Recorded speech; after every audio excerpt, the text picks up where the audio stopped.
Bueno, pues continuando con el espíritu de la Pascua, de la resurrección, de la pasión de Cristo, continuando con un enfoque que a mí me apasiona, que es el enfoque histórico, pero no cualquier enfoque histórico, sino el enfoque pagano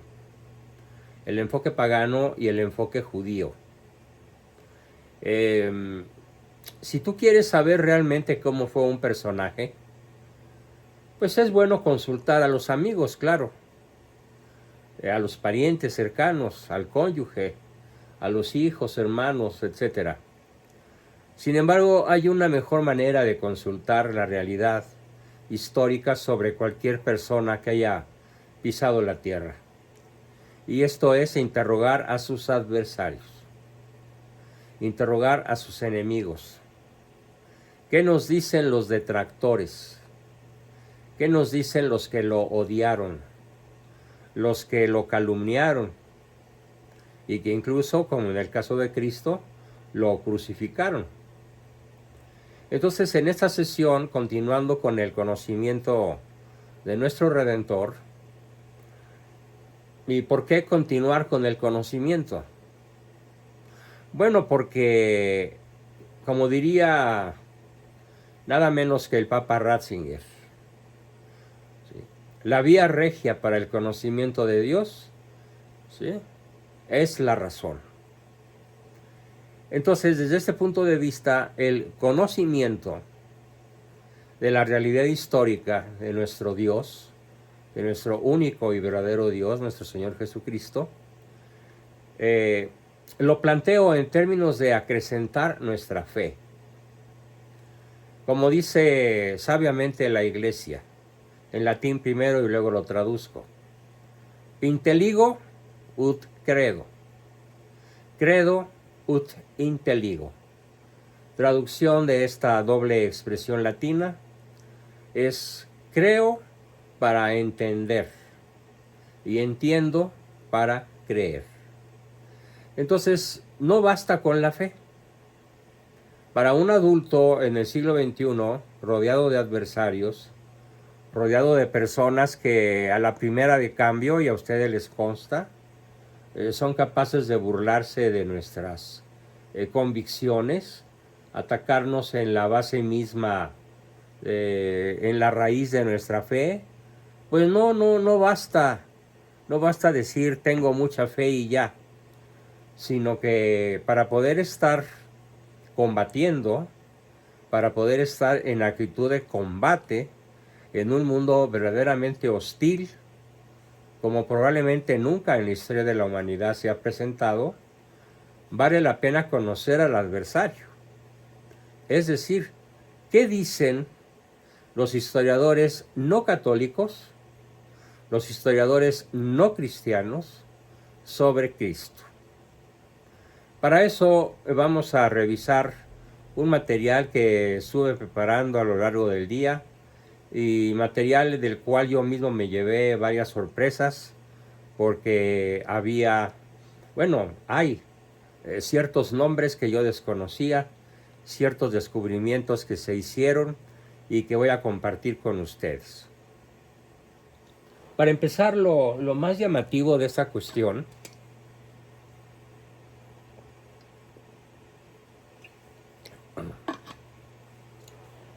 tengo que estar tome agua para evitar la resequedad de la lengua y de la garganta. Ofrezco una disculpa, pero bueno, lo haré cada vez que sea necesario. La primera sorpresa que nos vamos a llevar es una cita de la Nueva Enciclopedia Británica. Literalmente, The New Encyclopedia Britannique, la Nueva Enciclopedia Británica, en 1995 afirma que los relatos independientes respecto del catolicismo, los relatos independientes demuestran que en la antigüedad ni siquiera los opositores del cristianismo, fíjese bien, esto vale oro molido, Ni siquiera los opositores del cristianismo dudaron de la historicidad de Jesús. Esta historicidad comenzó a ponerse en tela de juicio, sin base ninguna, a finales del siglo XVIII, durante la Revolución Francesa, a lo largo del siglo XIX y a principios del siglo XX. Pero la realidad contundente que nos regala The New Encyclopedia Britannique, la nueva enciclopedia británica, es que ni siquiera, esto vale oro molido, vale la pena que lo graben, ni siquiera los opositores del cristianismo dudaron de la historicidad de Jesús. Bien, entonces así es como vamos a encontrar una serie de aportaciones históricas de diversos personajes. Vamos a comenzar con una carta que le dirige el historiador Plinio el Joven, procónsul de Bitinia. O sea, no es cualquier sujeto, es un procónsul y además es historiador, Plinio el Joven. Escribe en el año 112 al emperador Trajano, le escribe lo siguiente: los cristianos se reúnen un día determinado antes de romper el alba y entonan un himno a Cristo como a un Dios. Es apenas el comienzo de los testimonios que en esta sesión voy a compartir con ustedes y que a la verdad a mí me tienen sumamente emocionado, contento y sorprendido, y espero que este mismo estado de ánimo ustedes a lo largo de la sesión lo puedan compartir conmigo. Y desde luego después con sus familiares, amigos, conocidos y sobre todo con sus adversarios, con aquellos que van a andarle buscando senos a las culebras para decir que Cristo es un invento mitológico de una secta. Otro personaje, aparte de Plinio el Joven, regresaremos sobre Plinio, pero ahora nos vamos a un tal señor de nombre Tácito. Tácito escribe un libro que se llama Anales, y la palabra anales quiere decir memorias. Los anales de Tácito, escritos hacia el año 115 de nuestra era, habla Tácito del gran incendio de Roma, atribuido justamente al emperador medio loco Nerón, realizado este incendio en el año 64, que lo hizo para culpar a los cristianos y tener el pretexto suficiente para echárselos a los leones. Vamos a ver qué dice literalmente Tácito en el año 115, refiriéndose a la historia desarrollada en Roma en el año 64. Vamos a ver el texto de Tácito citado entre comillas, porque es precioso, vale la pena escuchar a este historiador del siglo I. Dice Tácito, abro comillas: para hacer cesar esta voz, presentó como reos y atormentó con penas refinadas a aquellos que, despreciados por sus abominaciones, eran conocidos por el vulgo con el nombre de cristianos. Este nombre les venía de Cristo, el cual, bajo el reino de Tiberio, fue condenado a muerte por el procurador Poncio Pilato. Esta condena suprimió en sus principios la perniciosa superstición, pero luego surgió de nuevo, no solo en Judea, donde el mal había tenido su origen, sino también en Roma, a donde confluye todo lo abominable y deshonesto y donde encuentra secuaces. Quiero resaltar el texto de Tácito, profundamente despreciativo, peyorativo, profundamente agresivo contra los cristianos. Fíjense, habla de que eran los cristianos despreciados por sus abominaciones. ¿Cuál era la abominación atribuida a los cristianos? Pues que eran antropófagos. Obviamente esta fue la visión de los romanos, de muchos romanos que no entendían el misterio de la Eucaristía. y eso para los romanos era una abominación. Y fueron metidos por Nerón, lo narra Tácito, a muy refinados tormentos. Los torturó, los atormentó con penas refinadas. Luego narra cómo fue muerto bajo el procurador Poncio Pilato en la época de Tiberio. Y luego Tiberio sigue diciendo, Tácito sigue diciendo que esta condena de Tiberio suprimió en sus principios la perniciosa superstición. O sea, para los romanos de aquel entonces, el cristianismo era una perniciosa superstición. Pero luego surgió de nuevo, se queja, no solo en Judea, donde el mal había tenido su origen, y le llaman el mal. O sea, para el romano promedio, e incluso para el romano culto, el cristianismo era un mal, sino que también tuvo desarrollo en Roma, porque Roma es a donde confluye todo lo abominable y deshonroso, y donde seguramente encontrará secuaces. Hasta aquí el testimonio de Tácito, que bueno, no tiene empacho en hablar terriblemente mal de los cristianos, pero como decíamos al principio, según la Enciclopedia Británica, ni siquiera los opositores del cristianismo dudaron de la historicidad de Jesús. Ahí está, tanto en Plinio el Joven como en Tácito, la contundente demostración de que ni siquiera los historiadores que odiaban a Cristo dudaron de su historicidad. Quiero que imaginen el valor argumental que eso tiene. Quiero que sopesen verdaderamente la gravedad, la fuerza, y por gravedad no me refiero a la palabra grave, sino al concepto físico de gravedad. Lo pesado, lo duro, lo sólido que es el testimonio de estos tres escritores, tres pensadores, y vamos a citar a un cuarto, de nombre Suetonio, que en el año, es un historiador también romano, abundan los historiadores romanos, ya llevamos 4. Suetonio, que en el año 120 refiere que el emperador Claudio expulsó de Roma a los judíos por promover incesantes alborotos a instigación de un tal Cristo. O sea, no duda en en reconocer la existencia histórica de Cristo. Así que a ver, llevamos a Plinio el Joven, Tácito, Suetonio, y vamos a ver ahora a nada menos que probablemente al historiador más importante de todos, que es Flavio Josefo.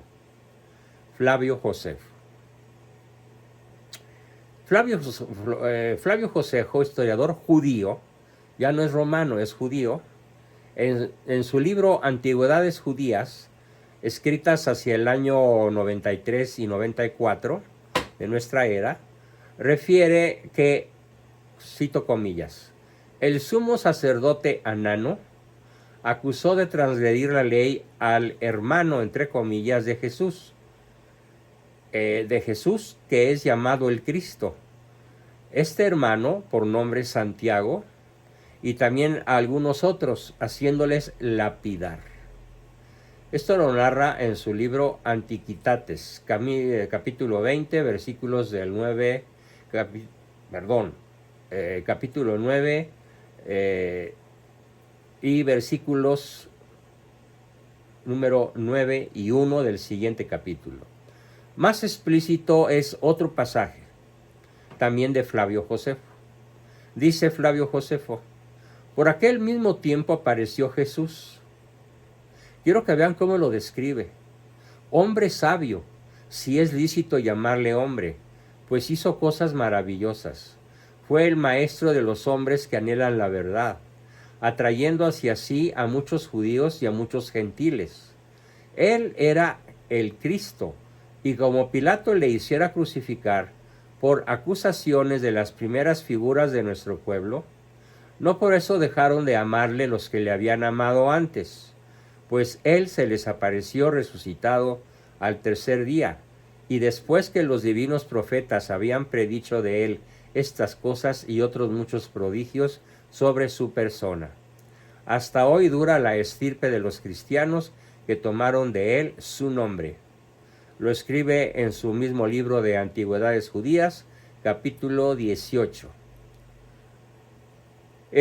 Contundente lo de Flavio Josefo, realmente emocionante. Yo no conocía este párrafo. Sí sabía que Flavio Josefo era probablemente el que de manera más explícita se refería a la autenticidad de la existencia de Cristo, pero lo hace en términos verdaderamente incontrovertibles. Él era el Cristo, y como Pilato le hiciera crucificar por las acusaciones de las primeras figuras de nuestro pueblo, o sea, de los sumos sacerdotes, no por eso dejaron de amarle los que le habían amado antes, pues él se les apareció resucitado al tercer día, después que los divinos profetas habían predicho de él esas cosas y otros muchos prodigios sobre su persona. Formidable. Levante la mano el que conocía este argumento de Flavio Josefo. Tal cual. ¿No? Ricardo parece que ya lo conocía, y probablemente fuera de Ricardo, nadie más. Bien, pues es un gusto poder... Sí, Lili, puedes grabar, por supuesto. De cualquier manera, yo estoy grabando, y esta grabación se las haré llegar mañana, y también les haré llegar el documento en Word que he preparado para desarrollar este tema. Jorge Luis, las preguntas al final, pero deja tu mano levantada para no olvidarte si quieres. Ahora bien, las referencias no cristianas sobre Jesús de Nazaret complementan a los evangelios. Es decir, todo esto, estos 5 autores que he leído, complementan a los historiadores, a los evangelios y al resto de los libros del Nuevo Testamento y de los escritos cristianos.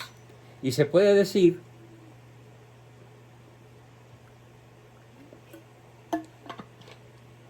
que existe un número muy relevante de referencias a Jesús.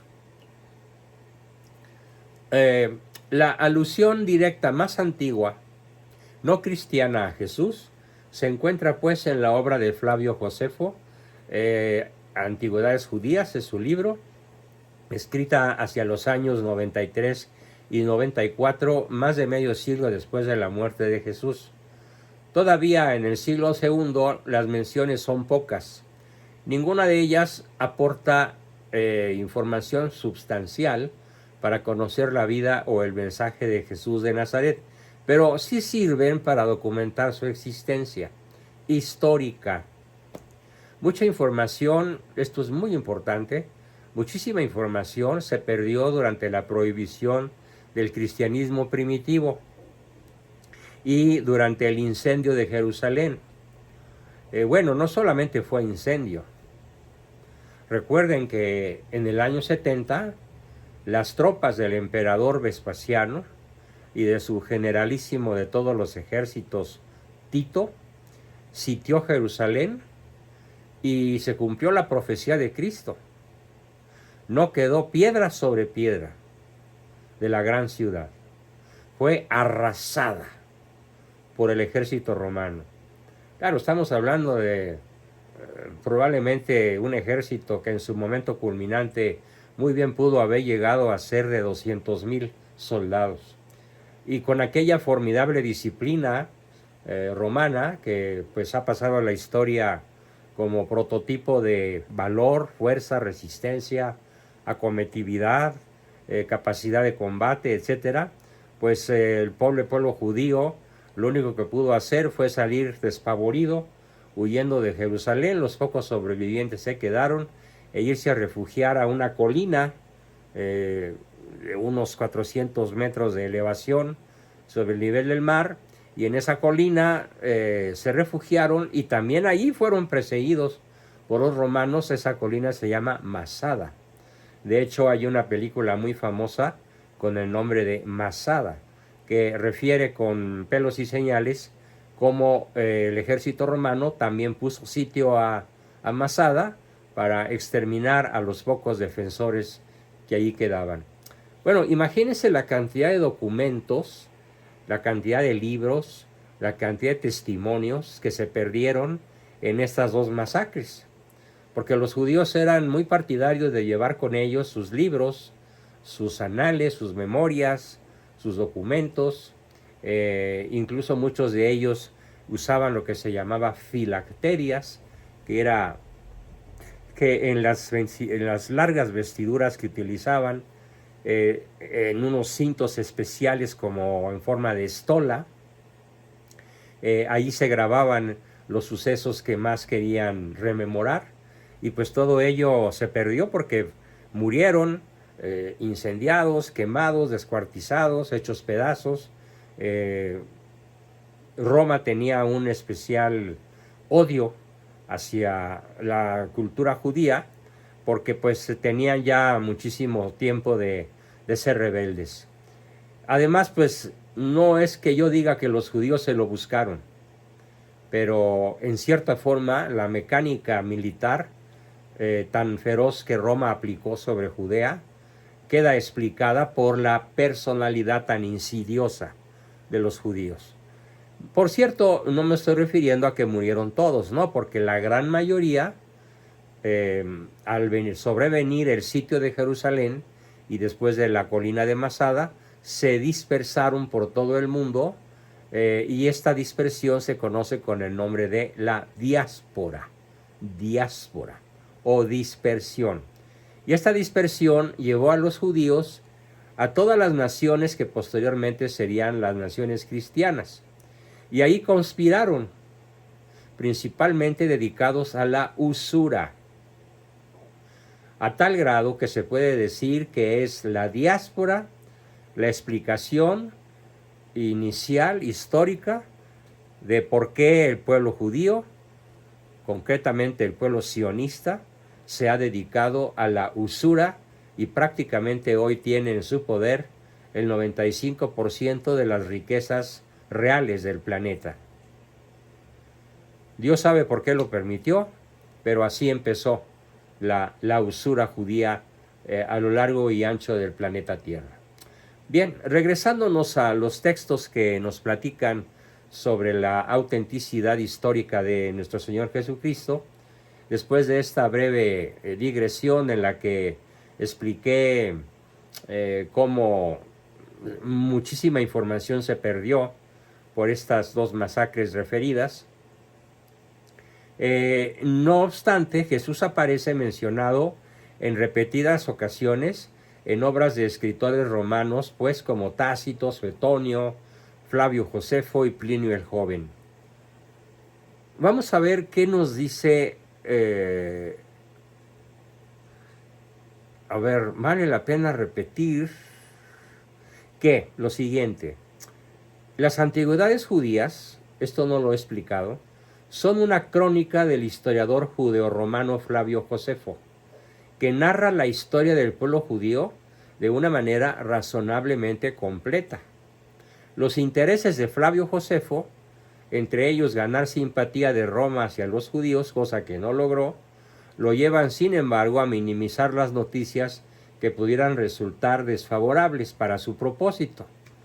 Josefo no menciona a los líderes del pequeño grupo de cristianos, Pedro y Pablo, ni a María, la madre de Jesús. Sin embargo, dos párrafos tratan directamente de Jesús. En el capítulo 18, párrafos 63 y 64, se encuentra un texto denominado tradicionalmente el Testimonio Flaviano.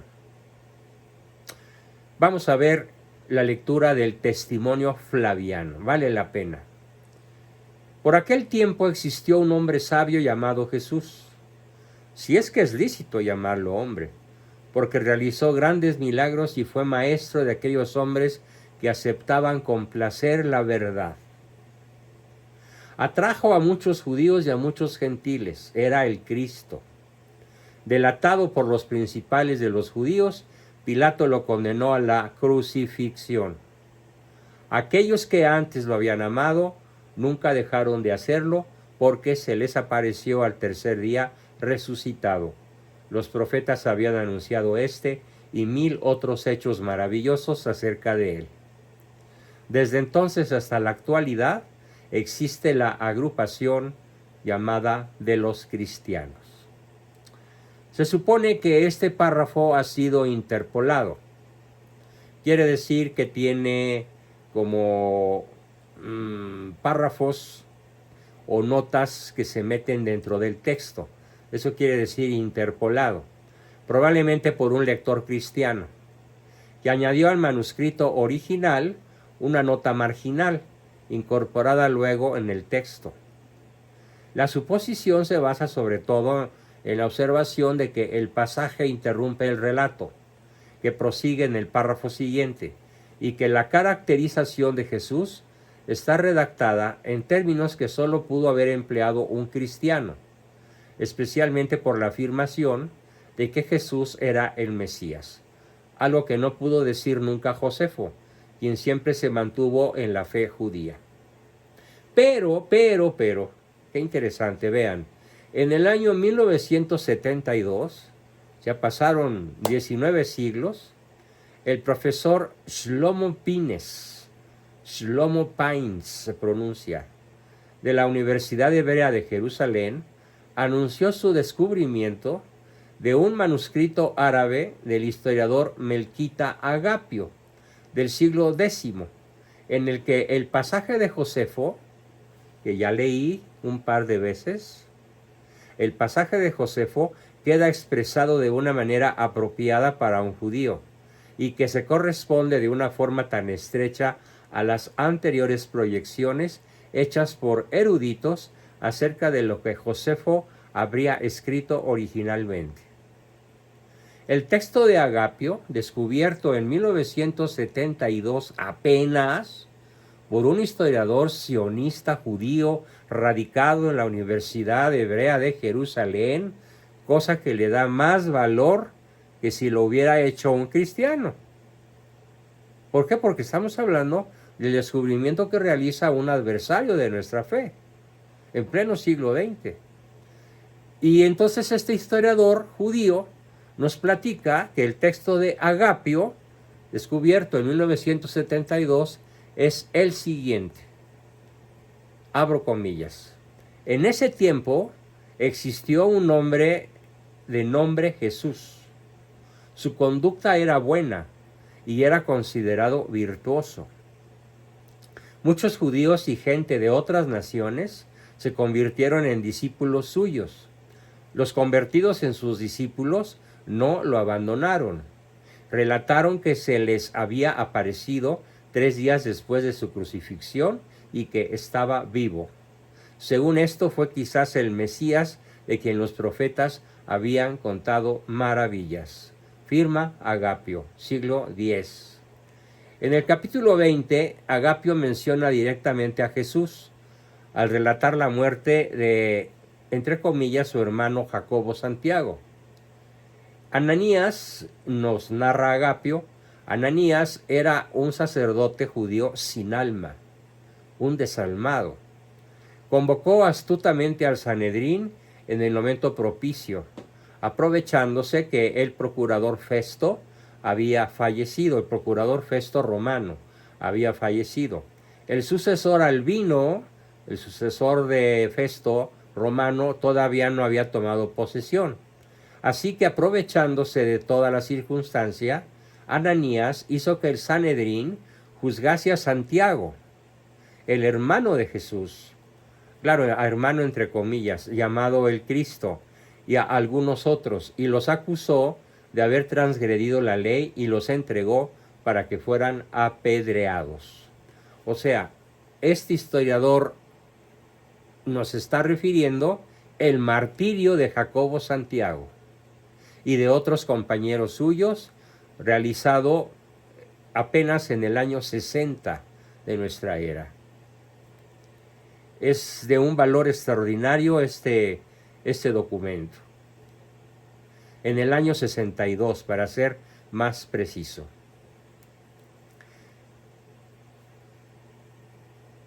En esta cita que acabo de leer, ayuda mucho a datar la muerte de Santiago, hermano entre comillas de Jesús, en el año 62.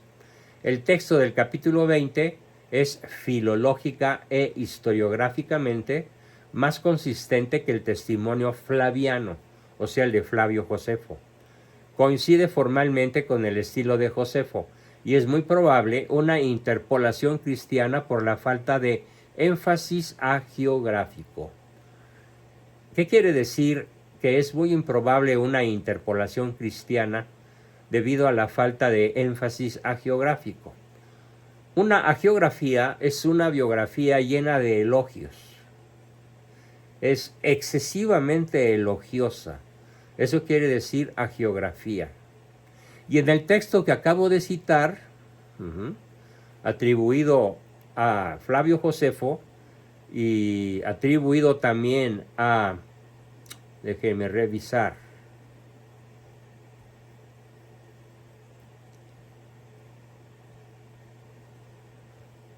a todos los autores citados, Plinio el Joven, etc., me regreso, nos demuestra que el hecho es que el Sanedrín juzgó a Santiago, hermano de Jesús llamado el Cristo, y a algunos otros, y los acusó de haber transgredido la ley judía y los entregó para que fuesen apedreados.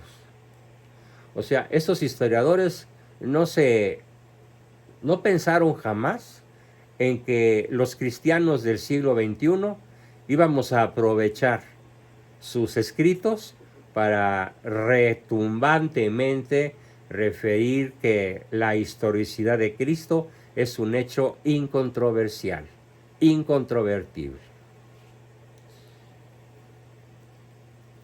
De este segundo texto que acabo de leer, se discute si es una interpolación del texto entre corchetes, aunque siguiendo a un prestigiado profesor de nombre Antonio Piñeiro, la mayoría de los historiadores y filólogos se inclinan por su autenticidad, porque Flavio Josefo cita en su libro a muchos personajes de nombre Jesús, y no parece extraño que añadiese algo al nombre para distinguirlo. O sea, ¿cómo distingue Flavio Josefo el nombre de Jesús? Porque refiere la palabra hermano al referirse a Santiago. Ya sabemos que no es un hermano carnal. El mismo Cristo en algunos pasajes del Evangelio le dice a sus discípulos, id a donde están nuestros hermanos, refiriéndose al término cristiano de la fraternidad, no en el sentido masónico, sino en el sentido profundamente cristiano de que somos hermanos todos por ser hijos del mismo Padre.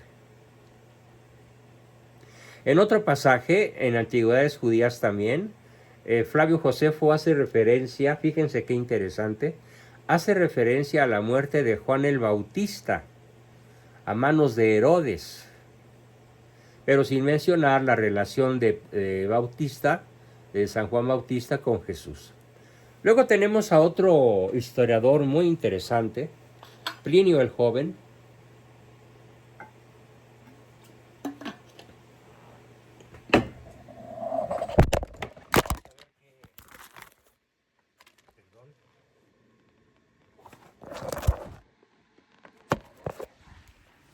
Perdón, se me cayó el celular. Denme un segundo para arreglarlo.